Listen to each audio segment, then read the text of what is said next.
Bonjour, dans cette vidéo, nous allons voir de façon simplifiée ce que sont les réseaux informatiques. Pour commencer, on se pose la question de savoir comment peut-on échanger des informations entre deux ordinateurs. Avec une clé USB, on peut transférer les fichiers d'un ordinateur à l'autre, mais c'est fastidieux. L'autre solution, c'est de relier les ordinateurs entre eux. On a vu dans une autre vidéo qu'il fallait des cartes réseau placées à l'intérieur des ordinateurs et que l'information peut voyager par les câbles réseau, par la Wi-Fi, par la fibre optique, etc. Dans tous les cas, si les ordinateurs sont reliés, on a ce que l'on appelle un réseau informatique. Bon, là c'est bien beau, mais on n'a que 2 prises réseau. Mais comment fait-on pour relier plus de 3 ordinateurs? Eh bien la solution, c'est d'utiliser un commutateur, une sorte de prise multiple réseau. On va pouvoir brancher 1, 2, 3, 10 ordinateurs, et même une imprimante réseau, ou encore un serveur informatique. Très pratique, car les données qu'il contient seront accessibles par tous les ordinateurs du réseau. On peut également connecter un point d'accès Wi-Fi qui permettra de relier des portables, tablettes, smartphones en Wi-Fi. Le réseau que l'on a ici s'appelle un réseau local. En anglais, on dit LAN, Local Area Network. C'est ce genre de réseau que l'on trouve dans les entreprises ou dans un établissement scolaire.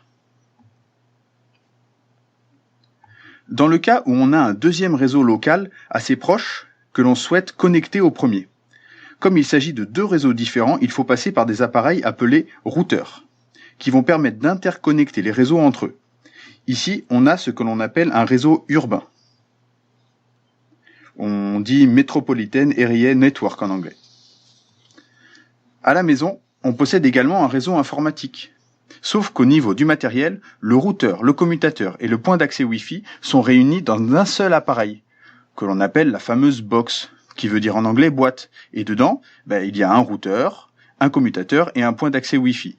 On peut y connecter un ordinateur fixe avec un cordon réseau ou des équipements sans fil avec la Wi-Fi.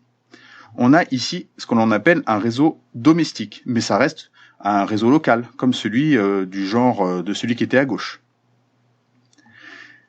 Alors, pour la 3G, la 4G, bientôt la 5G. Comme toujours, on a des routeurs, et de façon très simplifiée, on a des transmetteurs reliés aux antennes relais qui permettent de connecter les smartphones. Bien entendu, on a le réseau téléphonique qui est également connecté pour pouvoir appeler, mais là c'est un réseau à part. Donc cet ensemble, c'est ce que l'on appelle le réseau mobile.